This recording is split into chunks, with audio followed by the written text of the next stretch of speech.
കൂടുമ്പോൾ ഇമ്പമുള്ളതാകണം കുടുംബം. ദൈവസ്നേഹത്താൽ കുടുംബങ്ങളെ പടുത്തുയർത്തുവാൻ പലപ്പോഴും നമുക്ക് കഴിയാതെ വരുന്നു. ഒന്നിച്ചു പ്രാർത്ഥിക്കുന്ന കുടുംബങ്ങൾ ഒന്നിച്ചു നിലനിൽക്കും. ക്രിസ്തീയ കുടുംബങ്ങളിലെ പ്രാർത്ഥനയുടെയും ദിവ്യബലിയിൽ പങ്കെടുക്കുന്നതിൻ്റെയും പ്രാധാന്യത്തെയും ഉൾപ്പെടുത്തി ലണ്ടൻ ഒണ്ടാരിയോയിലെ നേഴ്സസ് മിനിസ്ട്രി അവതരിപ്പിക്കുന്നു വെഞ്ചരിപ്പ്.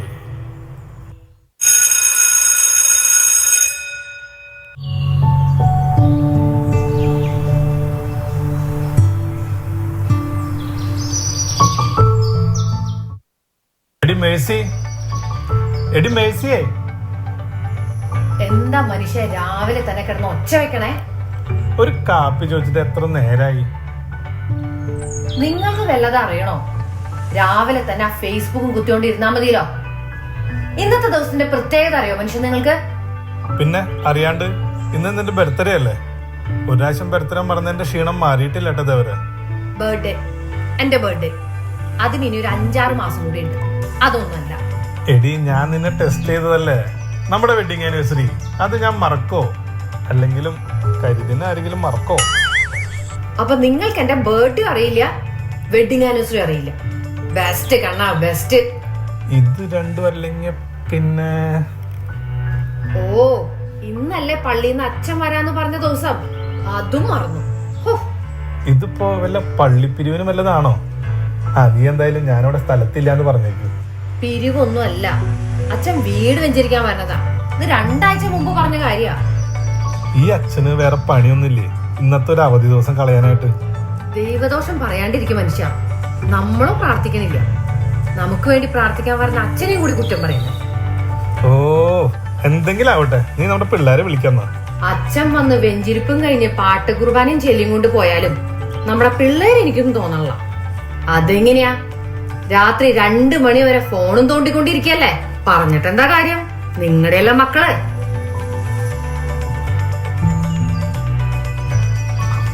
ആ, ഇന്ന് സാറ് നേരത്തെ ആണല്ലോ. സാധാരണ 12 മണിയല്ല കണക്ക്. ഇന്നിപ്പോ സമയം 10 ആയിട്ടുള്ളൂ. താലയും ചൊറിഞ്ഞും കൊണ്ട് നിക്കാണ്ട് പോയാ ബാക്കി 2 കൂടി വിളിക്കും. എന്നിട്ട് ആ റൂമൊക്കെ ഒന്ന് ക്ലീൻ ആക്ക്. ഇന്നേ പള്ളിന്ന് അച്ഛൻ വരുന്നുണ്ട് വെഞ്ചിരിപ്പിന്. എന്ത്? അച്ഛൻ വെന്തിരിക്കണ? എടാ, അച്ഛൻ വെന്തിരിക്കണമെന്നല്ല, അച്ഛൻ നമ്മുടെ വീട് വെഞ്ചിരിക്കാൻ വന്നെന്ന്. നീ പോയിട്ട് അമ്മ പറയുന്നത് കേട്ടെ. Okay, fine. എടി, അച്ഛൻ വരുന്നതിന് മുമ്പ് ഞാൻ ബൈബിളൊക്കെ എവിടെ നോക്കി വെച്ചു? ബൈബിള് അതിപ്പോ എവിടെയാണാവോ? ബൈബിളൊക്കെ ഉപയോഗിച്ച കാലം മറന്നു. ഒന്ന് തപ്പണ്ടി വരും. പിള്ളേരെ, അച്ഛൻ പറഞ്ഞേക്കാട്ടിലും മുമ്പ് ആ ബൈബിളും കൊന്തൊക്കെ കണ്ടുപിടിച്ചു വെച്ചോ, അല്ലെങ്കിൽ മൊത്തം നാണക്കേടാവും.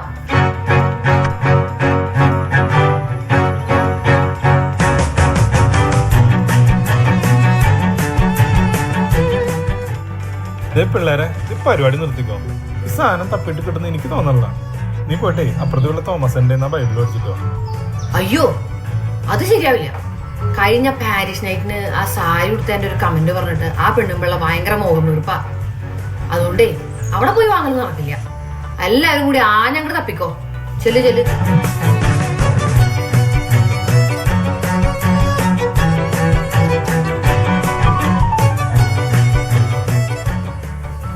കിട്ടി കിട്ടി കിട്ടി, ബൈബിൾ കിട്ടി.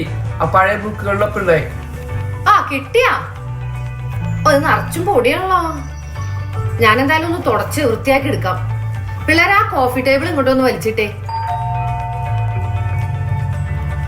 ആരോ കോളിംഗ് ബെൽ അടിക്കുന്നുണ്ട്. അച്ഛൻ വന്നു തോന്നുന്നു. ഞാൻ പോയി നോക്കിട്ട് വരാം. ആ അച്ഛാ, ഈശോമിശിഹായ്ക്ക് സ്തുതിയായിരിക്കട്ടെ. എപ്പോഴും എപ്പോഴും സ്തുതിയായിരിക്കട്ടെ. വാ അച്ഛാ, അകത്തേക്ക് കയറിയിരിക്കാം. വായോ. എവിടെ എല്ലാവരും? ഈശോമിശിഹായ്ക്ക് സ്തുതിയായിരിക്കട്ടെ അച്ഛോ. എപ്പോഴും എപ്പോഴും സ്തുതിയായിരിക്കട്ടെ. ജോസേട്ടനെ പള്ളിയിൽ കണ്ടിട്ട് കുറച്ച് നാളായല്ലോ. എങ്ങനെ വരാനച്ഛാ, ആകെ തിക്കും തിരക്കാണ്. ഒരു അവധി കിട്ടുന്നത് ആയിക്കൂടി ഒരു സൺഡേ ആണ്. അന്ന് പള്ളിയിൽ വന്നു കഴിഞ്ഞാൽ 1/2 ദിവസം അങ്ങോട്ട് പോയി കിട്ടും. ഞായറാഴ്ച കടയുള്ള ദിവസമാണെന്ന് അറിയില്ലേ? പരിശുദ്ധ കുർബാനയിലൊക്കെ പങ്കെടുക്കണ്ടേ? ആ, കടത്തിന്റെ കാര്യം പറഞ്ഞപ്പോഴാ നമ്മുടെ അപ്പുറത്തെ തോമസേന്റെ മേരി ചേച്ചി കഴിഞ്ഞ ക്രിസ്മസിന് $1000 കടം മേടിച്ചുകൊണ്ട് പോയതാ. പിന്നെ ഈ ഭാഗത്തേക്ക് കണ്ടിട്ടില്ല. അച്ഛനായിട്ടൊന്ന് ഇടപെട്ട് അതൊന്ന് വാങ്ങിച്ചു തരണം. ആ കടമല്ല ഈ കടം. ഞായറാഴ്ച ദിവസം പരിശുദ്ധ കുർബാനയ്ക്ക് നിങ്ങൾ നന്നായി ഒരുങ്ങി വരണം എന്നാണ് ഞാൻ ഉദ്ദേശിച്ചത്. അച്ഛൻ ആ പറഞ്ഞത് കറക്റ്റാ. നമ്മുടെ ഇടവകയില് ഏറ്റവും അടിപൊളിയായിട്ട് ഒരുങ്ങി വന്നത് ഞാൻ തന്നെയാ, അതിലൊരു സംശയമില്ല. അതെന്തായാലും നന്നായി. എടാ മോനെ, നിന്നെ പള്ളിയിൽ കണ്ട് കുറെ നാളായല്ലോ. നീ എന്നാ അവസാനമായിട്ട് പള്ളിയിലേക്കൊന്ന് വന്നത്? അതച്ച നമ്മുടെ പള്ളിയിൽ ലാസ്റ്റ് ടൈം ഫുഡ് കൊടുത്തിരുന്നായിരുന്നു. ഓ യാ, പാരിഷ് നൈറ്റിലായിരുന്നു. ഇങ്ങനെ തിന്നാൻ വേണ്ടി മാത്രമല്ല നമ്മുടെ പള്ളി തുറന്നിരിക്കുന്നത്. അതൊക്കെ പോട്ടെ, നിന്റെ കാര്യം എങ്ങനെയാ മോളെ? നീ പള്ളിയിലൊക്കെ വരാറുണ്ടോ? It's not because I'm not interested, it's because school കഴിഞ്ഞ dance class ഉണ്ട്, volleyball ഉണ്ട്, and a lot of projects to finish. അതുകൊണ്ട് സമയം കിട്ടില്ല. അപ്പൊ ചുരുക്കി പറഞ്ഞാൽ ഇതിൽ നിന്നൊക്കെ ഒഴിവാക്കാൻ പറ്റിയത് പള്ളിയും കുർബാനൊക്കെയാണ് അല്ലേ? How about you, Anna? ഞാൻ വരാറുണ്ട്. You just don't see me, Father. Whenever I come, I post it on my Snapchat story. #chilling with Jesus bro എന്നല്ലേ നീ അപ്ഡേറ്റ് ചെയ്തത് നിന്റെ സ്നാപ്ചാറ്റില്? അത് ഞാൻ കണ്ടിരുന്നു. പക്ഷേ that was in the year 2022. After that I didn't see any updates from you. അടുത്ത ആഴ്ച മുതൽ പള്ളിയുടെ മുമ്പിൽ തന്നെ കണ്ടോളണം കേട്ടോ. മക്കളെ, നിങ്ങൾക്കറിയോ നമ്മുടെ ജീവിതത്തിൽ ഈ പള്ളിക്കും കുർബാനയ്ക്കും ഒക്കെ വലിയ പ്രാധാന്യമുണ്ട്. അങ്ങോട്ട് പറഞ്ഞു കൊടുക്കാച്ചാ. ഞാൻ പറയുമ്പോ ഇവർക്ക് ആർക്കും ഒരു അനുസരണയില്ല. അതിന് ഞാൻ നിങ്ങളെ പള്ളിയിൽ കണ്ടിട്ട് കുറെ നാളായില്ല. അച്ഛന് ഈ നേഴ്സുമാരുടെ ബുദ്ധിമുട്ടൊക്കെ നന്നായിട്ട് അറിയാവുന്നതല്ലേ. ഈ നൈറ്റ് ഡ്യൂട്ടിയും വീക്കെൻഡ് ഷിഫ്റ്റും പിന്നെ വീട്ടിലെ പണിയൊക്കെ പാടി എങ്ങനെ ശരിയാവാനാ? സമയം കിട്ടണില്ല അച്ഛാ. എന്നാലും പരമാവധി സമയം കിട്ടുമ്പോഴൊക്കെ ഞാൻ വരാറുണ്ട്. അതിന് നന്നായി ഒന്ന് ഒരുങ്ങി വരാന്ന് വിചാരിച്ചു കഴിഞ്ഞാ ഈ മനുഷ്യന് വല്ല സാരി വാങ്ങിച്ചു തരണ്ടേ? അച്ഛനൊന്ന് ഉപദേശിക്കട്ടാ. അതിന് പള്ളിയിൽ ഫാഷൻ പരേഡ് ഒന്നും ഇല്ല. ഈ ഒരുങ്ങി വരാനെന്ന് ഞാൻ പറഞ്ഞത് നന്നായി പ്രാർത്ഥിച്ച് ഒരുങ്ങി വരുന്ന കാര്യമാണ് ഈ പറഞ്ഞത്. അതൊക്കെ പോട്ടെ, ഇവിടെ കുടുംബ പ്രാർത്ഥന ഒക്കെ ഉണ്ടോ? അതിനൊക്കെ എവിടെയാ സമയം വെച്ചോ? അത് നന്നായി. ജോസേട്ടൻ എന്നാ അവസാനമായിട്ടൊന്ന് കുമ്പസരിച്ചത്? അതിന് ഡെയിലി ജോലിക്ക് പോക്കും പിള്ളേരെ പഠിപ്പും വീട്ടിലെ പണിയും ഇതെല്ലാം കഴിഞ്ഞിട്ട് സത്യം പറഞ്ഞ പാപം ചെയ്യാൻ സമയം കിട്ടുള്ള അച്ഛാ. അത് ജോസേട്ടൻ എനിക്കിട്ടൊന്ന് ആക്കിയതാണല്ലോ. അങ്ങനെയാണെങ്കിൽ ഇവിടെ എല്ലാവർക്കും ഭക്ഷണം കഴിക്കാൻ സമയം കിട്ടാറുണ്ടോ? അച്ഛ, കുളിച്ചില്ലെങ്കിലും ഭക്ഷണം കഴിച്ചില്ലെങ്കിലും ഇവിടെ സ്റ്റഡീസിനാണ് ഇമ്പോർട്ടൻസ്. എന്റെ ദൈവമേ, ഇതിലും നല്ലത് നാട്ടിലേക്ക് തിരിച്ചു പോകണ്ട. എന്തായാലും നമുക്ക് എല്ലാവർക്കും കൂടിയിട്ട് ഒന്ന് പ്രാർത്ഥിക്കാം. ഡാ മോനെ, ആ ബൈബിൾ എടുത്ത് എഫെസോസ് 5:22 ഒന്ന് വായിച്ചേ.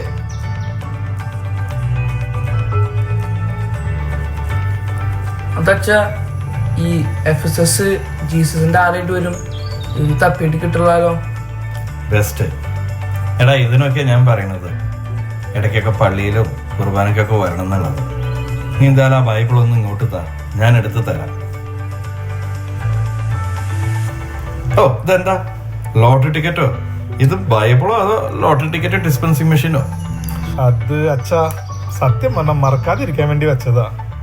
പിന്നെ ദൈവഭാഗ്യം ഉണ്ടെങ്കിൽ ആ ലോട്ടറി അടിച്ചോട്ടെ എന്ന് വിചാരിച്ചു. അതേതായാലും നന്നായി. ഇതേ 2021 ടിക്കറ്റാ.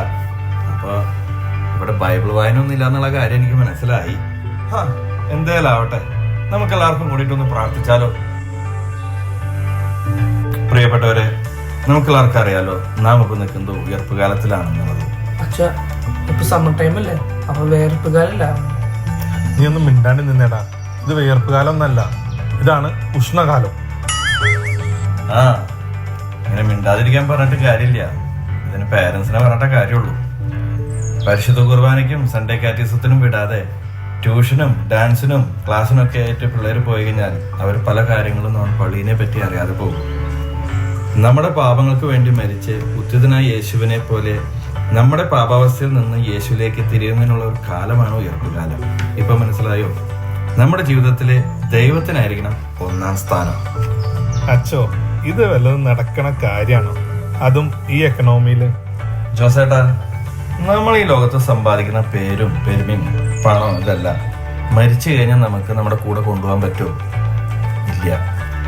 അപ്പൊ അത് കാരണം കൊണ്ട് നമ്മുടെ ജീവിതത്തിൽ ദൈവത്തിന് തന്നെയാണ് ഒന്നാം സ്ഥാനം കൊടുക്കേണ്ടത്. അതിനായിട്ട് നമ്മൾ പരിശുദ്ധ കുർബാനയ്ക്കും കുടുംബ പ്രാർത്ഥനയ്ക്കും അതിന് വേണ്ട പ്രാധാന്യം നമ്മൾ കൊടുക്കണം. മക്കളെ നല്ല വഴി പറഞ്ഞു കൊടുക്കേണ്ടത് മാതാപിതാക്കന്മാരുടെ കടമയാണ്. അതിൽ നമ്മൾ വീണു പോയാൽ അത് നമ്മൾ ചെയ്യുന്ന ഏറ്റവും വലിയ തെറ്റാണ്. അപ്പോൾ ഇന്നു മുതൽ നിങ്ങൾ പരിശുദ്ധ കുർബാനയ്ക്കും കുടുംബ പ്രാർത്ഥനയ്ക്കും വേണ്ട പ്രാധാന്യം നൽകണം.